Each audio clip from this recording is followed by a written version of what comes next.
Kia ora, my friends. In this video, we'll talk about 5 testing taking strategies for anxiety, one for helping students with pacing, and one for helping students develop that stick-to-itiveness to try hard problems and not just guess or give up.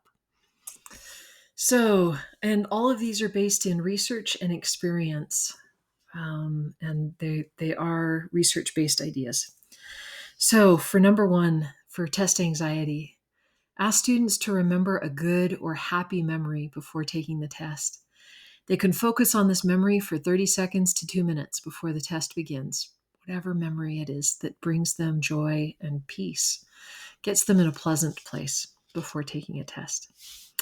Number two, ask the students to write affirmations on their papers before they begin. You studied hard. You can do this. You know the material. Be calm and trust it will work out. Or whatever other phrases are calming and positive to them. Again, getting them to be in a positive space in their mind before they start.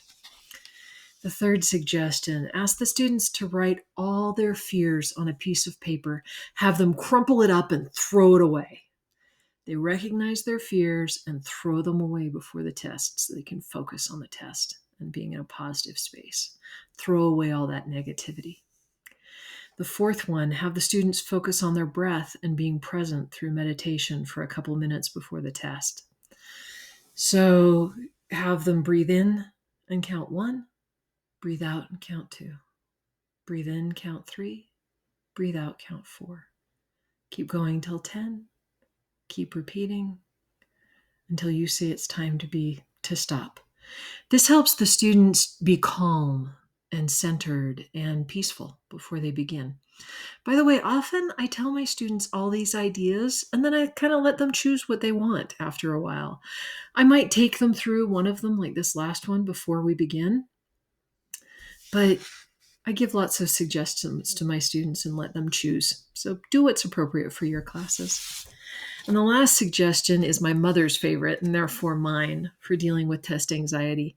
Tell the students that they may not pick up their pencils for 5 minutes after the test is handed out. They must spend that time reading the entire test and just thinking about what they will do. I have seen some students be stressed every time they turn a page. They have convinced themselves the hard problem is on the next page, and that will be awful. They are anxious during the entire test for fear of what is to come. If they have already read over the entire test, they know how bad it gets, and they can plan where to spend their time to solve the most problems that they are confident about. Then they can save time for the hard ones. Often, they will think of a solution while working on a different problem. Okay, and then a suggestion regarding pacing or where to spend their time on tests. I have seen students take a test and not finish half of it because they spent all their time on a really hard problem on page 2 that they never even looked at pages 3 and 4. So I have my students do this. When they reach a problem they cannot solve immediately, suggest they mark the problem by circling the number. Then go on with the test and continue to do problems they have an idea about how to start or solve.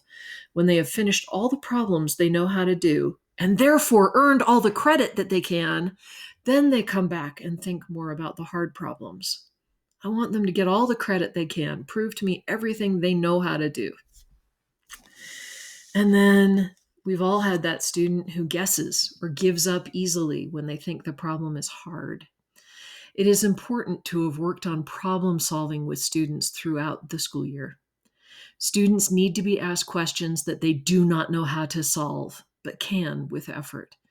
They need to have built up their confidence, problem-solving muscles, that they can solve unfamiliar problems on their own with their own clever ideas. It is important that they have many opportunities in class to present their solutions and to hear other students' approaches to seemingly unsolvable problems. This teaches them that they are capable and creative. They need to have that belief so that when they get to a hard problem, they believe they can do something useful, correct, and in the right direction. So make sure we work on problem solving. I hope this helps.